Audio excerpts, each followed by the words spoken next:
And so we have other religious accounts, such as Muhammad and the Quran. This is a book we've picked up, and this is for credibility's sake. We're citing from a literal Muslim writer who wrote the book Teach Yourself Islam. This is on page 7, and you have, of course, Muhammad says that he's being spoken to by the angel Gabriel, who is speaking to him the words of God. And the way that we know this is false, the way that we know the angel has not come from God, is here. I mean, you have directly from a Muslim themselves. It says the prophet did not always see the angel Gabriel when he had his revelations, and when he did, the angel did not always keep exactly the same form. Sometimes the angel was huge, filling the horizon, and sometimes the prophet was only aware of eyes watching him. Occasionally, he just heard a voice speaking to him. Sometimes he revealed that the message did not come through clearly, but there was a sound like muffled bells, and this gave him a headache. At other times, the message was as clear and direct as if another person was just standing by him. Sometimes he received the revelations when he was in deep prayer, but at other times they occurred spontaneously while he was engaged in everyday life, out riding or involved in conversation concerning the subject.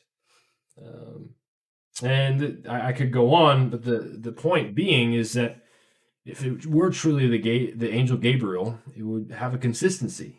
God is not a God of chaos, but of order. God does not speak in a muffled tone. If he wants to say something to you, he will say it very loudly and very clearly. His word does not return void. If it were muffled, it would.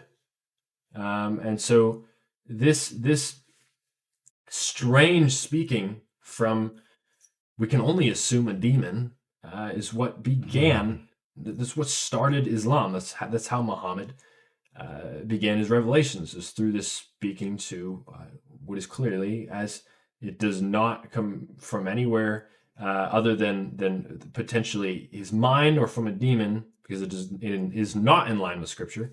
Then he's of a false faith. He's of his father, the devil. In Hinduism, cherished, we see this cherished in both South and North India since around the 7th century. Bhakti is concerned with a gracious deity who enters the world for the sake of the people within it. It's similar to Jesus, and in fact, you can use the word bhakti to spread the gospel. It has to do with a personal, loving devotion towards that deity. This loving devotion represented a history-altering shift in Hindu culture and modeled worship towards gods like Vishnu and his avatar Krishna, open to every caste. According to the Hindu sacred text, Bhagavad Gita, if you're a Hindu and I'm pronouncing that wrong, just let me know. The path of bhakti is superior to the other religious approaches. Jnana, the path of knowledge, and karma, the path of ritual and good works. The development of such commitments expanded Hindu literature and hymns as passed down from the 12 saints known as the Alvars. So this is their prophets. These 12, it's similar to our 12 disciples.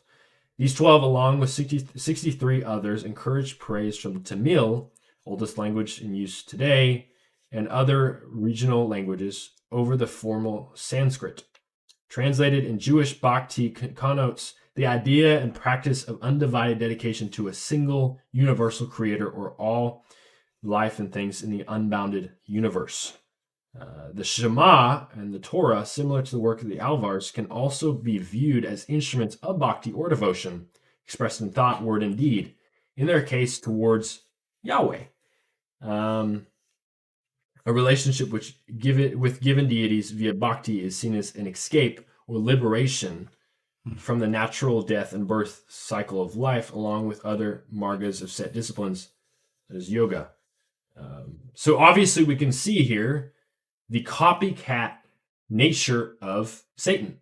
Satan oftentimes cannot come up with his own way of thought, and of course the best lie has a little bit of truth in it. Every good lie that actually represents a true scheme that can thwart the thoughts of man toward evil, has to include some kind of